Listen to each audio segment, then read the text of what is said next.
Ready? 1, 2, 3. Okay, I'm really excited that I am sitting here with Dennis O'Hara. And how exciting! You just arrived again today too. I did. And I don't know what day it is. I have no idea what time it is. I know. I can imagine. It's Thursday back home. Yeah, and it's Friday today, and we're in Brisbane, Crazy. and it's lovely and sunny outside. I was in China. I was staying in China. I had a layover Really? of 6 hours in the airport. Really? 7 hours. In Beijing or? No, in Guangzhou. Guangzhou. Yeah. Usually the Yeah. stopover of China. Exciting. Yeah. Oh, China's another city. My first time. I can't wait. Oh, really? I want to go back. I want to go to Beijing. I want to go to Oh. Shanghai. I can't wait. I've done actually Beijing, Shandong, Shanghai All the this year, shades. and it's just incredible. Shea butter. Shea butter? Yeah. Okay. This is not product placement. I'm just having my tea. Don't look. So Dennis, you are an extraordinary actor with, Thank you. my God, just so much credits in this business. And you've worked with extraordinary people. And I don't know where to start with you because, you know, you were here for, you know, obviously Oz Comic Con. Yeah. And are you a regular at these events? You know, I do probably 3 or 4 of them a year. I really like the opportunity to honestly talk to people who watch the shows. Yeah. They really tell you what they think. Yeah. And for good or for ill, they'll tell you what they think. And they're why we do it ultimately. You know, I do a lot of theater, and in theater, you feel the audience, you see the audience, you hear the audience. In TV and film, you don't. Yeah. So this is one of the rare occasions when you get to actually see and talk to people who are watching you and loving the material and loving the show. Yeah. So I do about 3 or 4, maybe 5 a year, depending. 5 a year. Yeah. Well, you know, the American Horror Story, you know, that's just huge. Isn't Yeah. it? Yeah. You know, how was it? playing 7 that seasons character? now. 7 Yeah. seasons. Yeah. So your character and, you know, how's it been, you know, sort of working within that series? And, Well, you know, Ryan sort of created the anthology idea, or he revived it or perfected it. And then we're different than all the other shows in that we have different characters every year. We have different storylines. We don't know from year to year what we're going to be. We don't know until we show up on set. Yeah. We don't know if we're going to be around for the whole arc. We don't know if we're going to be, you know, dead in 2. We have no idea. It's all the writers. If we'll have beards, if we'll be shaved, if we'll be nude, we don't know. That's the excitement of being an actor, though.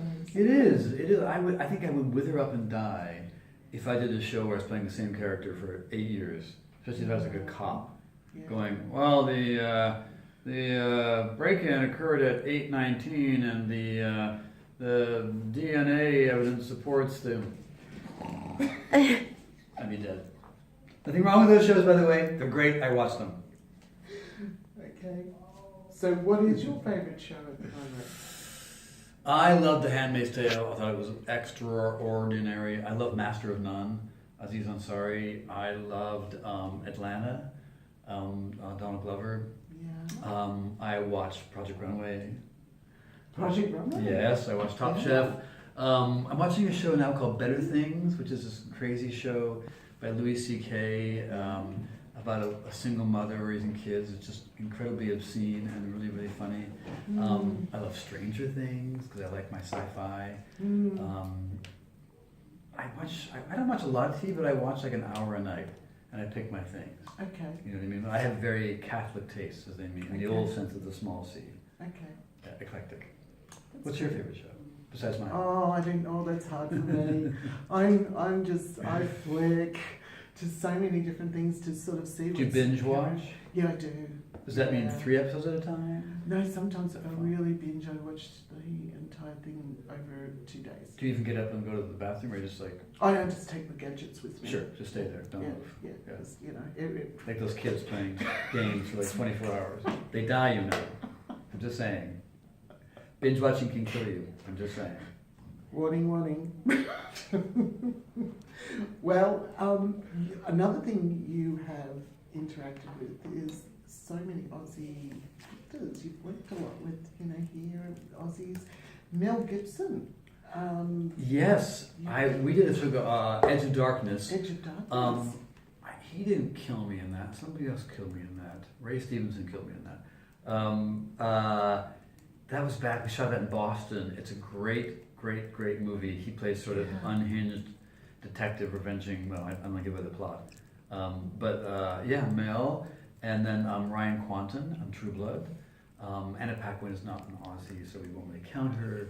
She's a Kiwi, but I worked with her, and she's fantastic. She's amazing. I actually have a friend of mine, Josh Zepps, who does a lot of podcasts and political commentary for Huffington Post. I met him on a plane, but he's an Aussie. He's a great friend of mine. Yeah. Yeah. Do you stay in touch with a lot of the Aussie actors that you know? You know, I'm in touch a lot with a lot of the True Blood folks.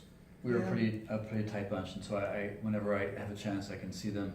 Joe Magniello, who played Alcide the werewolf on True Blood, just shot a movie in New York, and I played his parole officer, which is very funny. And then I wrote a movie called The Parting Glass, which is about my family and my sister, and I play myself in it, and Stephen Moyer from True Blood directed it, and Anna Paquin's in it, which is pretty amazing. And we shot that in Toronto last year, and we're hoping to get it out. We're trying to get it into festivals, and hopefully you'll see it picked up by some major distributor. Maybe it'll play here at a festival. So do you constantly travel with your work? I do. You know, I do a one-man show. I do a theater show called An Iliad, which is a play about the Trojan War, but it's really about why men feel a need to kill each other to solve their problems. And it's about war and what we do to each other. And we've been doing that since 2012. And I did that here at the Perth Festival, and then the Adelaide Festival and the Wellington Festival. Right. And then I did it 2 years ago in Cairo, Egypt. Last year I did it in Santiago, Chile, and Abu Dhabi. And then next year I think we're going to Jordan and Sao Paulo and Lima. And we do like 2 or 3 shows, and I take my family, my husband comes, my son comes. Yeah, it's crazy. We have a little traveling troupe. The 7 of us, we travel together, and we have a really good time. That's exciting. Telling scary stories about the world. Yeah. Well, you know, look, with the amount of experience that you've got, you know, this is a question I ask now and then to, you know, Older actors. Veteran actors. What does it take to, you know, get into the business nowadays, and you know, and what's the best advice you could give? You know, I think it's always changing. It's always changing, and the best advice I can give to anybody is make your own content, tell your own story, make your own way. Don't wait for anybody. Hold on. That's my co-writer. That's my co-writer for my play in Iliad, Lisa Peterson. Really? We're writing a 3rd play together. So she's saying, "Did you write on the plane?" I'm like, "Yes." But write your own stuff, do your own stuff, put it up on YouTube. You know, I did this show called Broad City. I don't know if you guys get that here. It's these 2 girls, Abby and Alana, 2 women, sorry, who are amazing. And they just made their own content. They put it on YouTube. Comedy Central came along and said, "You're amazing," bought it. Now they're in season 4. But they didn't wait for anybody, they just did it. And the reason I say to people to do that is because, first of all, your story, the story that you're going to tell, is more interesting than anybody else's story. Because I can't tell your story. You know, everyone's got a unique point of view, a unique history, a unique message. And Hollywood can't make that up, and TV land can't make that up. You guys can make that up. That's true. The other thing is, the passion you're going to bring to your work is going to read to the audience. It's going to transcend everything else. I'm so excited to be working on my own stuff, writing my own stuff. I'm writing a TV series right now with my husband.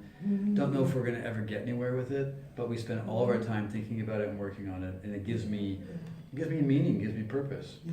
You know? Yeah. That's amazing. Yeah. That's fantastic. That's really good advice, what you've just said. And you know, and it's a lot of hard work, isn't it? It is hard work, but you know, industry. why do you work? Do you work just to mark time, wait to retire, and then die? Well, why do you work? You know, I work because I want to make something meaningful in the world. I want to make something new. That's why I work. I don't work just to make money. You know, and the odd thing is that if your eye is on just working, the money sometimes follows. Not a lot of it, but it follows. That's it. Enough of it. Did you know you wanted to be a creative when you grew up? Yeah. Oh my God, yes. I think at 5 years old, I wanted to learn 10 instruments and make my own orchestra. And then at 8, I wanted to be a UN translator. And then at 9, I wanted to build my own harpsichord. And then at 10, I wanted to make giant origami structures and live in them. And then I think by 12, I wanted to be an opera singer. And then I started acting at like 8. It all just sort of happened. I just kept doing it. I wrote poetry since I was 12. I was a writer since I was a little kid. Wow. Yeah. Amazing. Well, you just do what you do, you know? Yeah. I can't build, I can't draw. People who draw, I think, are amazing. People who build, who can make things. I can't make things. I have to make written things. Yeah. No.